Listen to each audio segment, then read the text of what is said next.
Halo semuanya, selamat datang kembali di channel Jason Wilbert. Hari ini, kita bakal ngobrolin sesuatu yang super seru dan memacu adrenalin, yaitu go-kart. Pasti banyak dari kalian yang suka banget main go-kart kan? Apalagi sekarang makin gampang ditemuin. Bahkan ada sirkuit go-kart di dalam mall. Rasanya tuh kayak jadi pembalap F1 dadakan. Seru banget. Tapi, pernah nggak sih kalian kepikiran gimana ceritanya mainan balap sekecil ini bisa ada? Dari mana asalnya? Nah, di episode kali ini, kita akan kupas tuntas sejarah dan fakta menarik seputar go-kart yang mungkin belum pernah kalian dengar sebelumnya. Siap. Kita akan mulai perjalanan kita ke masa lalu. Jadi, semuanya dimulai dari seorang pria bernama Art Ingalls. Catat nama itu? Ya, dia ini seorang veteran mekanik mobil balap dari Curtis Craft di Glendale, California. Pada tahun 1956, di sela-sela kesibukannya merakit mobil balap sungguhan, Art Ingalls punya ide. Dia mengambil mesin pemotong rumput bekas dari West Bend, merek yang cukup populer saat itu. Dengan kreativitasnya, dia membuat sebuah sasis atau rangka mobil super kecil yang sederhana. Hasilnya, lahirlah go-kart pertama di dunia. Bentuknya sangat simpel, cuma rangka tabung baja, mesin kecil di belakang, setir, dan 4 roda kecil. Nggak ada bodi, nggak ada suspensi, bener-bener kerangka doang. Tapi justru kesederhanaan inilah yang bikin go-kart jadi revolusioner. Art Ingalls pertama kali memamerkan ciptaannya ini di sebuah pameran mobil di Pomona. Awalnya orang-orang cuma lihat-lihat sambil bingung. Ini apaan sih?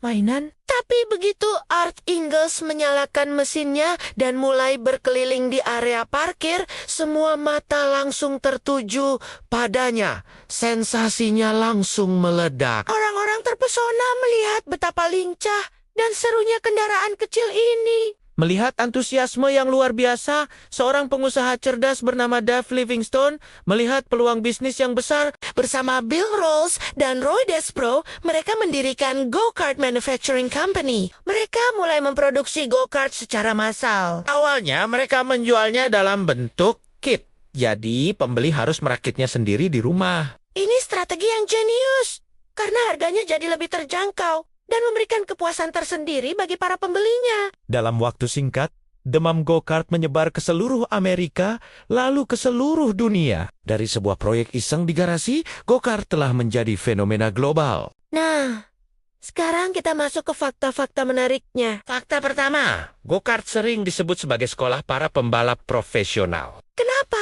Karena hampir semua pembalap F1 legendaris memulai karir mereka dari go-kart. Sebut saja nama-nama besar seperti Ayrton Senna, Michael Schumacher, Lewis Hamilton, Max Verstappen. Bahkan pembalap kebanggaan kita, Rio Haryanto, semuanya mengasah skill balap mereka di sirkuit go-kart sejak usia dini. Go-kart mengajarkan dasar-dasar balap yang paling fundamental.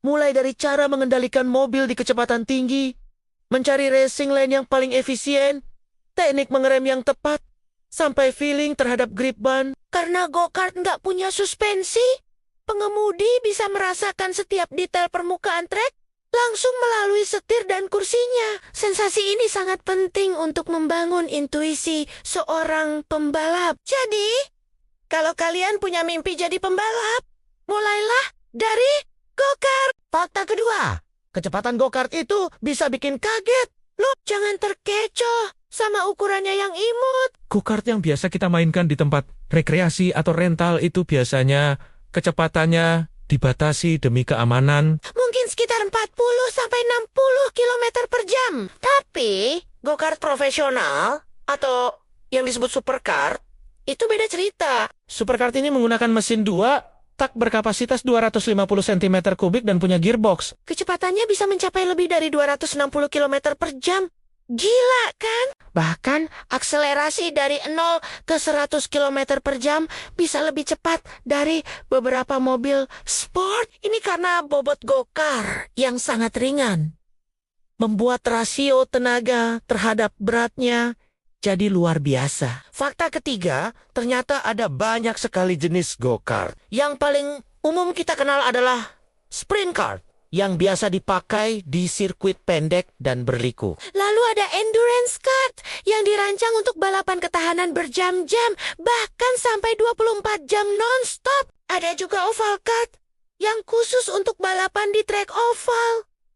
Mirip seperti NASCAR versi mini. Dan tentu saja, superkart yang tadi kita bahas, yang balapannya dilakukan di sirkuit mobil balap sungguhan. Setiap jenis go-kart ini punya spesifikasi mesin, sasis, dan ban yang berbeda-beda, disesuaikan dengan jenis kompetisinya. Oh, di dunia go-kart itu sangat luas dan beragam. Fakta menarik selanjutnya adalah soal posisi mengemudi. Pernah perhatikan nggak kalau posisi duduk di go-kart itu rendah banget, hampir menyentuh aspal? Ini bukan tanpa alasan. Posisi duduk yang rendah ini bertujuan untuk menurunkan pusat gravitasi atau center of gravity kendaraan. Semakin rendah pusat gravitasinya, semakin stabil mobil saat bermanuver di tikungan tajam dalam kecepatan tinggi. Inilah rahasia kenapa go-kart bisa terasa begitu lincah dan nempel di aspal saat kita belok. Sensasi kecepatan juga terasa lebih kencang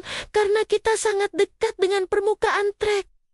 Fakta kelima, soal biaya. Memang, untuk sekadar main di tempat rental, biayanya relatif terjangkau. Tapi kalau mau serius di dunia balap go-kart profesional, biayanya bisa sangat mahal. Harga satu unit go-kart kompetisi baru bisa mencapai puluhan hingga ratusan juta rupiah. Itu belum termasuk biaya perawatan rutin, penggantian ban yang cepat aus, bahan bakar khusus, biaya pendaftaran balap, transportasi, dan jasa mekanik. Makanya, banyak pembalap muda yang butuh sponsor untuk bisa terus berkompetisi. Olahraga ini memang menuntut komitmen finansial yang tidak sedikit. Dan fakta terakhir yang seru, go-kart itu nggak cuman soal kecepatan, tapi juga soal fisik. Mengendarai go-kart selama beberapa lap saja bisa sangat menguras tenaga loh. Steeringnya berat karena nggak ada power steering. Getaran dari trek langsung terasa ke seluruh tubuh. Saat menikung dengan kecepatan tinggi, tubuh kita harus menahan gaya gravitasi atau G-force yang kuat. Otot leher, tangan, dan perut bekerja keras. Makanya para pembalap go-kart profesional itu punya fisik yang sangat terlatih. Jadi, selain seru, main go-kart itu juga bisa jadi olahraga yang bagus untuk melatih kekuatan dan ketahanan tubuh. Nah, itu dia. Tadi sejarah singkat dan fakta-fakta menarik seputar go-kart. Dari sebuah mesin pemotong rumput di garasi, go-kart telah berevolusi menjadi olahraga balap yang diakui dunia dan menjadi langkah pertama bagi para calon juara dunia. Sekarang, setiap kali kalian naik go-kart di mall atau sirkuit, kalian jadi tahu cerita di baliknya kan? Bukan sekadar mainan, tapi sebuah bagian penting dari sejarah motorsport. Kalian jadi lebih menghargai setiap putaran yang kalian lewati di trek. Gimana? Seru banget kan pembahasannya? Semoga informasi ini menambah wawasan dan bikin kalian makin semangat buat coba main go-kart. Siapa tahu di antara kalian ada bakat terpendam. Jadi di next Max Verstappen, jangan takut untuk mencoba, dan yang paling penting selalu utamakan keselamatan ya. Pakai helm, sarung tangan, dan ikuti semua instruksi dari petugas trek. Terima kasih banyak sudah nonton video ini sampai habis. Kalau kalian suka dengan konten seperti ini, jangan lupa untuk tekan tombol like. Tinggalkan komentar di bawah tentang pengalaman kalian main go-kart. Dan yang paling penting, subscribe channel Jason Wilbert biar nggak ketinggalan video-video seru lainnya. Sampai jumpa di episode berikutnya, tetap semangat dan teruslah berpetualang. Dah.